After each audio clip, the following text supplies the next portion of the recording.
I wasn't looking for love, not really. At 28, I was a rising star at my finance firm. Spreadsheets were my love language, and my cubicle felt more like home than any bar or dating app ever could. Then came Sarah's rooftop party. Sarah, my coworker and best friend, had a knack for dragging me out of my comfort zone. This time, it was a mixed crowd, a bunch of artists and musicians Sarah knew, and a few of the more normal people from the office.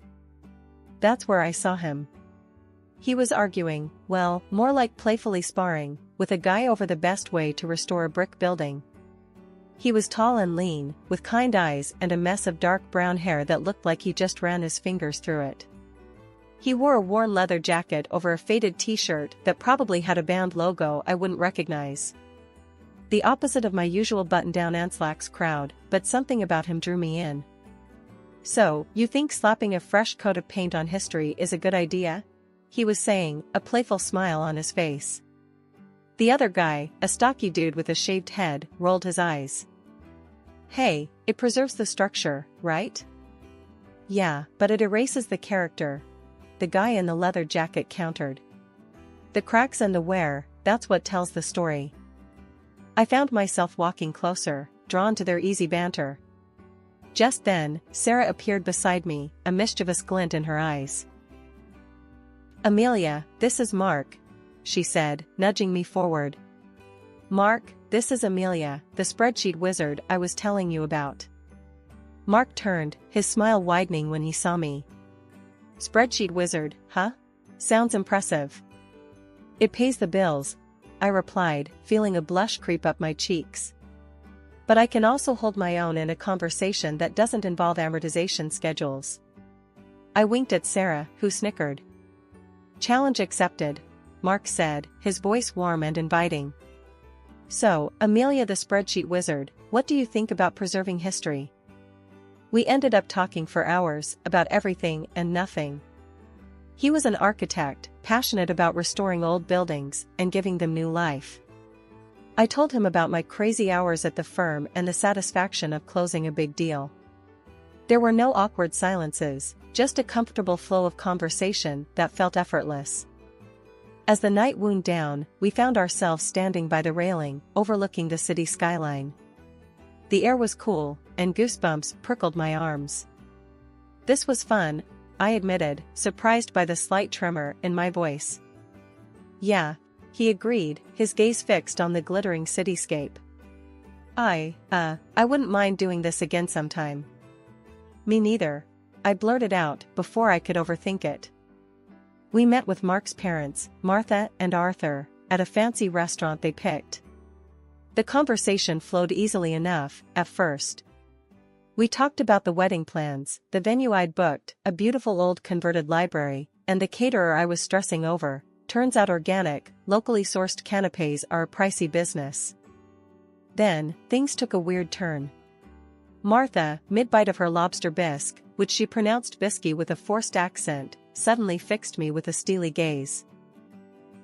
So, Amelia, she said, dabbing her lips with a napkin, Mark tells me you work in finance? Yes, I'm a financial analyst at a large firm downtown, I replied, unsure where this was going. Analyst, huh? Sounds important, Arthur chimed in, his voice booming across the table. You must do well for yourself. Mark, who had been mostly quiet up until this point, cleared his throat. Dad, come on. That's not what we're talking about.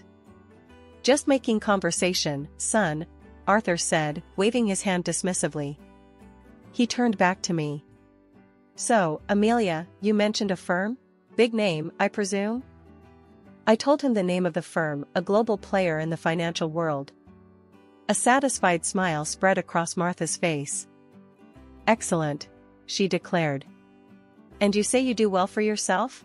Investments? Stocks? That kind of thing?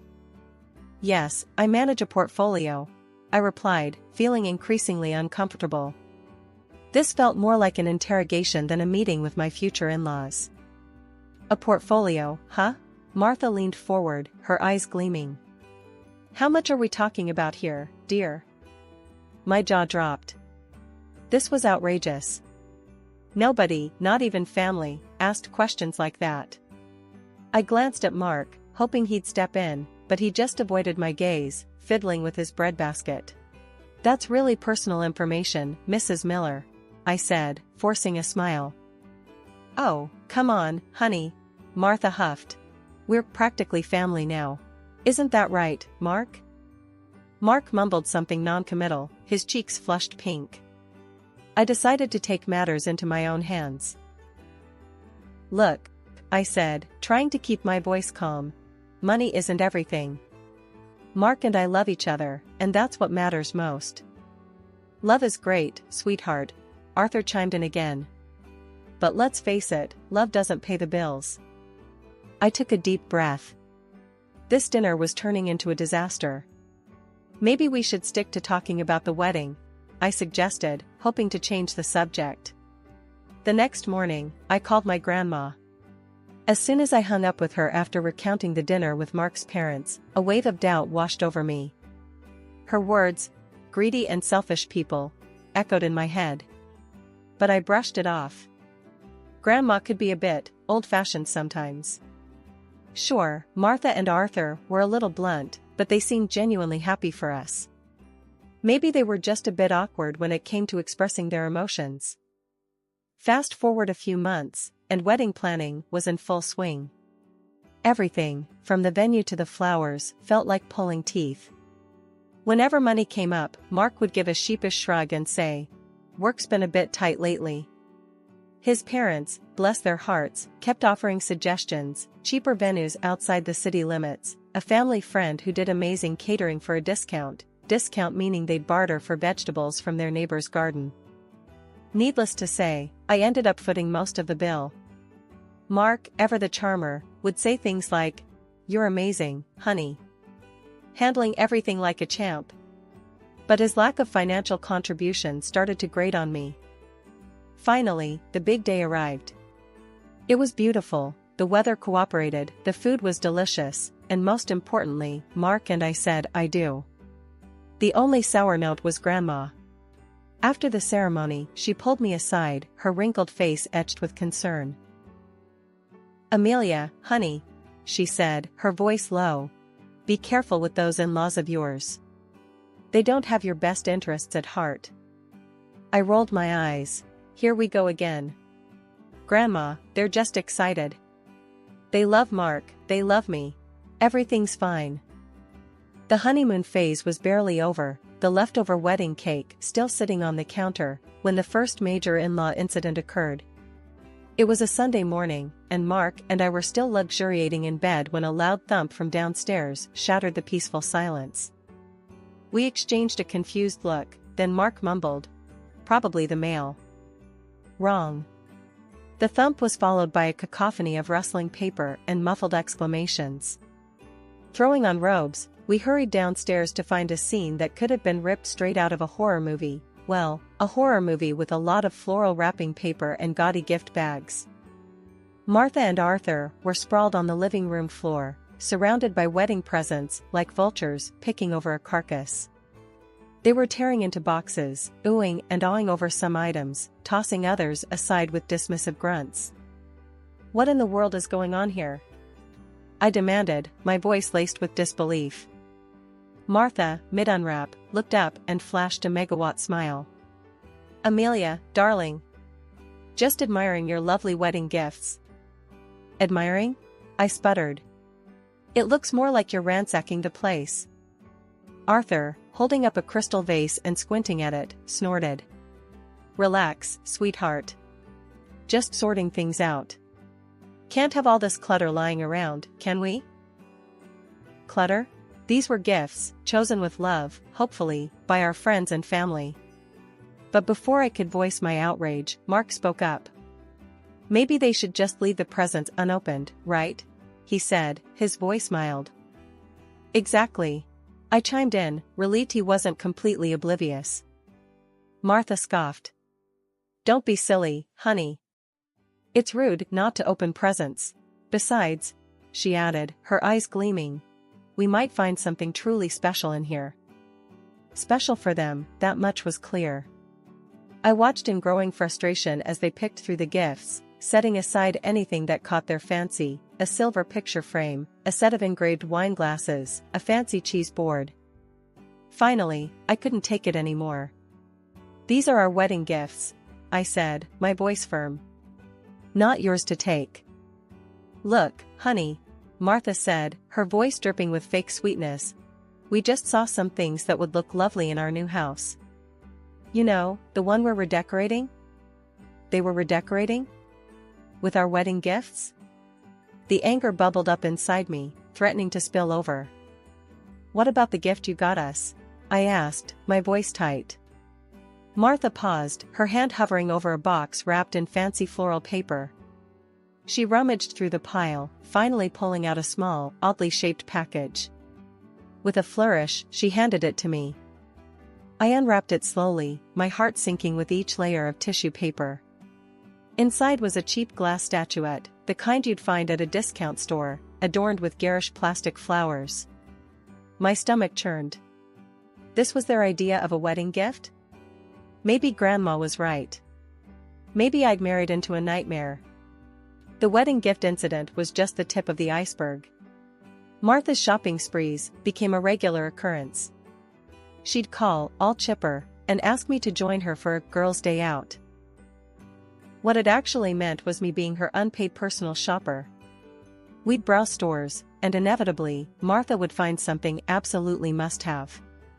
Then, at checkout, she'd do this weird shuffle with her purchases and mine, muttering about forgetting her wallet and such a hassle with separate bags. Of course, by the time the cashier figured it all out, I'd be stuck paying for both our stuff.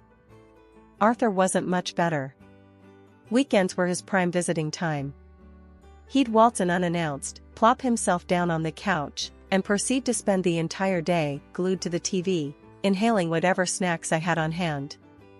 When I finally built up the courage to ask him why he spent so much time at our place, he looked at me with a straight face and said, "Saves money on groceries and electricity, doesn't it?" The audacity of the man. Did he think we were running a charity? Mark, ever the peacekeeper, just rolled his eyes and muttered something about Dad just needing some company. The birthday dinner was the final straw. I decided to treat myself, a nice night out at a fancy restaurant, to celebrate another year older, and hopefully wiser. Naturally, I invited Martha and Arthur. Big mistake. The menu was a confusing array of French names and unfamiliar ingredients. Undeterred, Martha and Arthur ordered the most expensive dishes, pronouncing them with a confidence that belied their complete lack of knowledge. Halfway through the meal, Martha declared the escargots too slimy and pushed the plate away.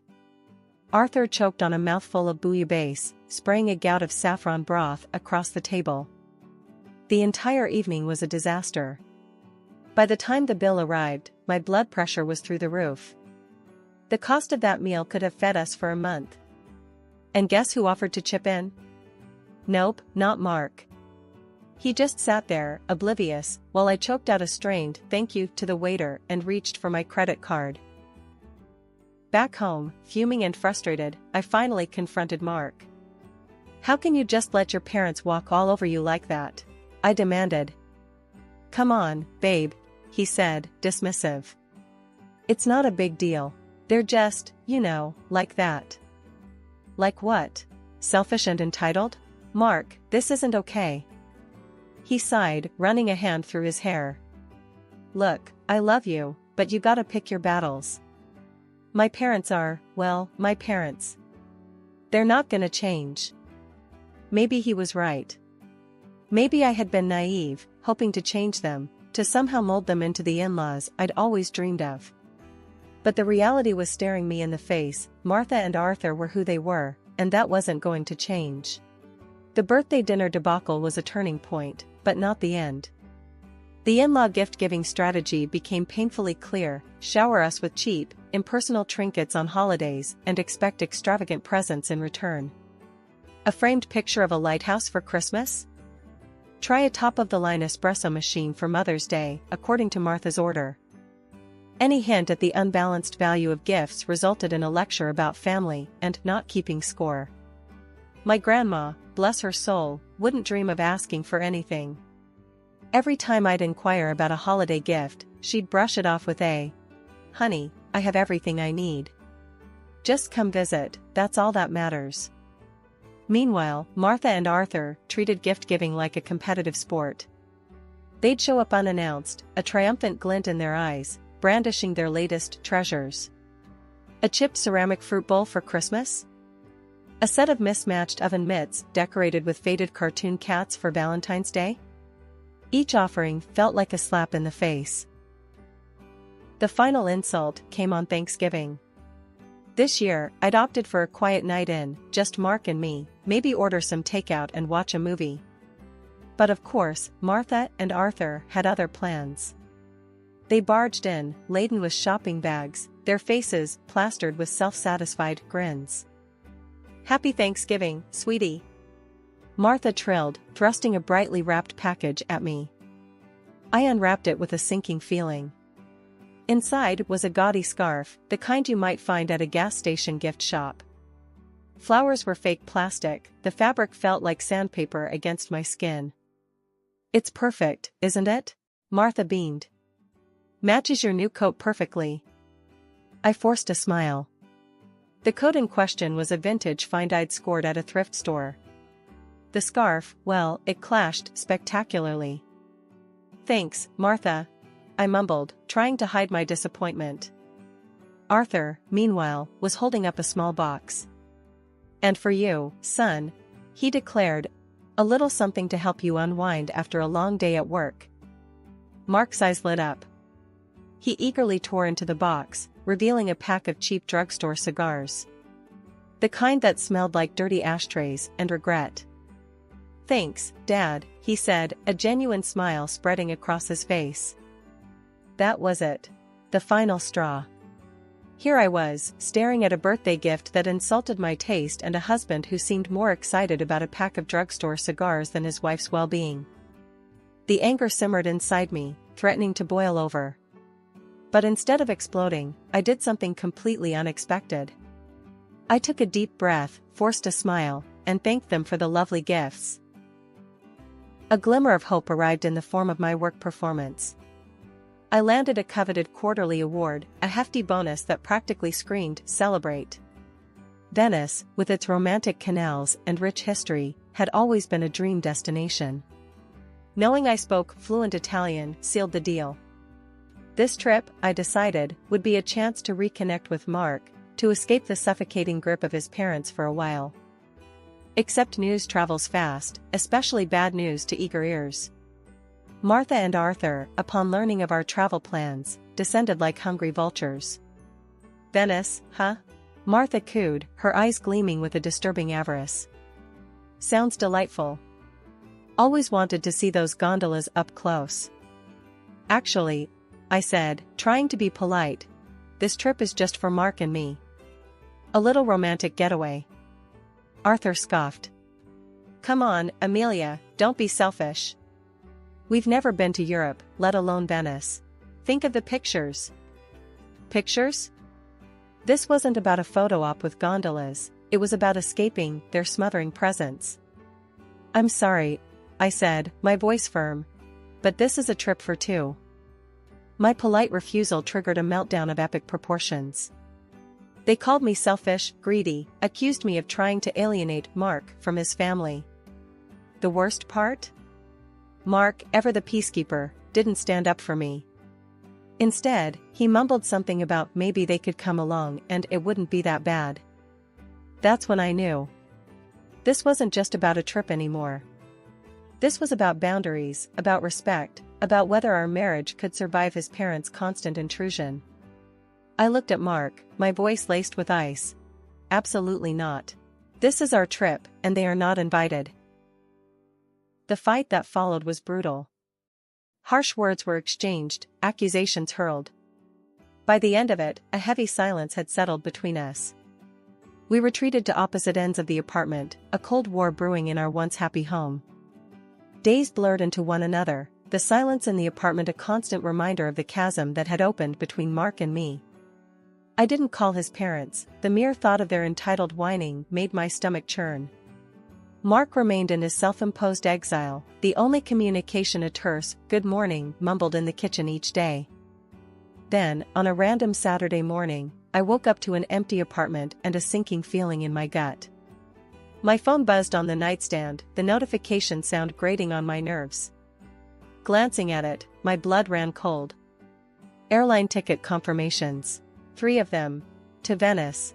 Purchased from my account. Panic clawed at my throat. No. It couldn't be. But as I scrolled through the confirmations, the sickening truth settled in.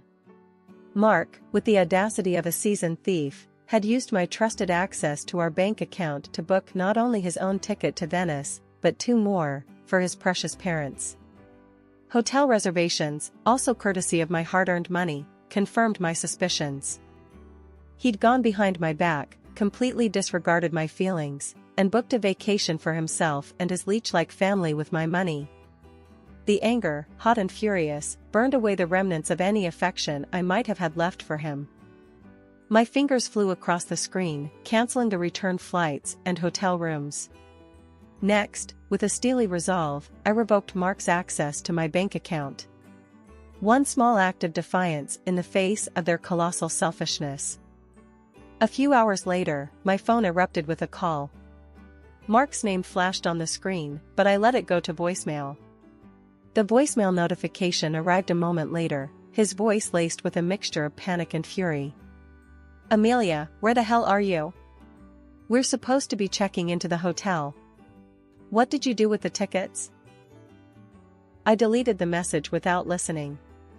Then came a barrage of texts, from both Mark and Martha. A mixture of demands, accusations, and veiled threats. Mark's final message, though, sent a dark chuckle rippling through me. "If you don't give me back access to the account and get us on that damn plane, Amelia, we're done. Consider this your divorce notice." With a newfound clarity, I started making my own plans. I contacted a lawyer, the weight lifting from my shoulders with each step towards independence. Mark's divorce notice might as well have been a gift. I didn't wait for Mark to waltz back in, tail between his legs. Packing was cathartic. Clothes went into suitcases, knickknacks into boxes. But the gifts from Martha and Arthur, those gaudy trinkets and mismatched sets, I left untouched. I lined them up on the living room floor, a garish monument to their selfishness. A final act of defiance before I slammed the door shut on that chapter of my life. Grandma's house, with its familiar scent of cinnamon rolls and worn furniture, felt like a warm hug.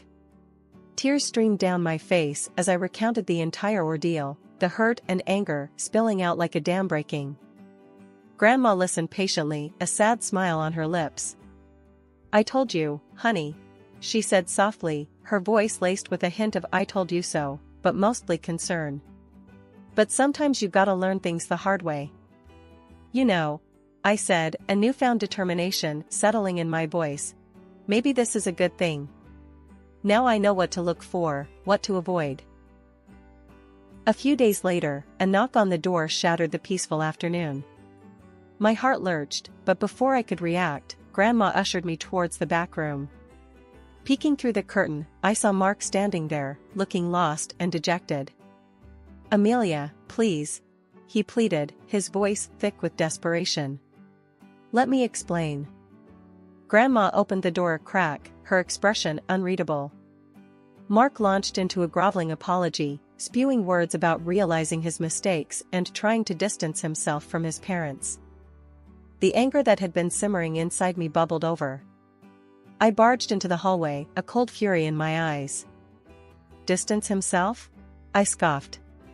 "Mark, you were about to spend my money taking them on a vacation. This isn't about you suddenly seeing the light. This is about you being comfortable. Comfortable because I paid the bills and bought your parents presents." He opened his mouth to protest, but I cut him off. "No, Mark. This is over. I don't want to build a life with someone who prioritizes comfort over respect, or someone who lets his parents walk all over him and his wife. I deserve better than that." Mark's face crumpled, but this time I felt no pity.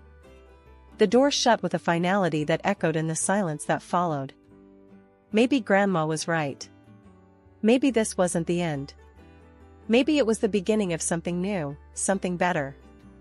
A life free of entitled in-laws, a life filled with respect, and maybe, someday, with love that wasn't selfish or convenient.